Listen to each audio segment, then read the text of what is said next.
వలసవాదులకే అవకాశాలు ఇస్తుందా భారతీయ జనతా పార్టీ? ఇప్పుడు చంద్రబాబు గారు ఎట్లయితే జనసేనలో తన వాళ్ళని మళ్ళీ చేర్చి టికెట్లు ఇప్పిస్తున్నారో అట్లాగే ఇప్పుడు కూడా ఉండే అవకాశం ఉంటుందా?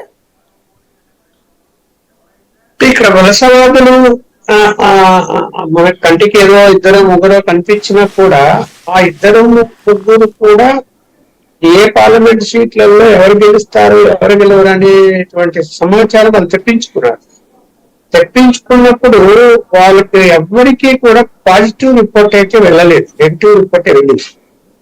నెగిటివ్ రిపోర్ట్ ఉన్నా కూడా సీట్లు ఇస్తారా, మరి ఇంకా వాళ్ళకి బదులు ఇంకోటి దొరకరా అన్నది మనం ఇప్పుడు ఏం చెప్పలేము. ఎందుకంటే పార్టీ విధి లేని పరిస్థితుల్లో ఆల్టర్నేటివ్ దొరకనప్పుడు ఇప్పుడు ఒక సీటు తీసుకుంటారు, పొత్తులో భాగంగా అనుకున్నటువంటి వ్యక్తిని వద్దనుకుంటే ఇంకో వ్యక్తి దొరకాలి కదా. అక్కడ దొరకాలి అంటే మరి డబ్బులు ఇప్పుడున్న పరిస్థితులు ఎన్ని చెప్పినా కూడా ఆర్థికంగా బాగా ఉన్న వాళ్ళే అవసరం అవుతారు పార్లమెంట్ కు.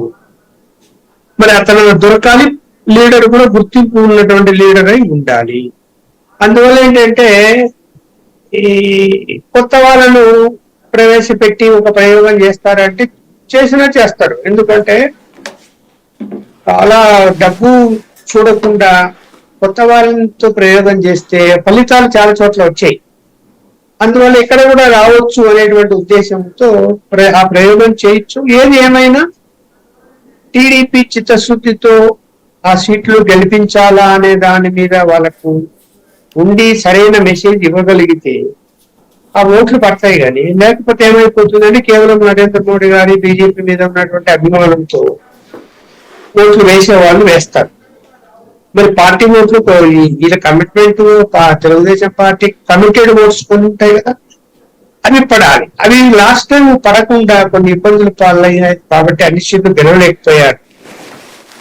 ఇప్పుడు అదే పరిస్థితి వస్తుందా, మరి జీర్ణించుకుంటారా తెలుగుదేశం కార్యకర్తలు కానీ అక్కడ లోకల్ నాయకులు కానీ అనేది కూడా చూడాలి. సమస్య ఏమొస్తుందంటే ఒక పార్లమెంట్ సీట్ ఇస్తే అందులో 7 అసెంబ్లీ, ఆ 7 అసెంబ్లీలో ఒకవేళ ఒకటేదన్నా బీజేపీ అభ్యర్థిని పెట్టుకున్నా మిగతా 6 తెలుగుదేశము లేకపోతే జనసేన ఒకటో అట్లా వస్తాయి.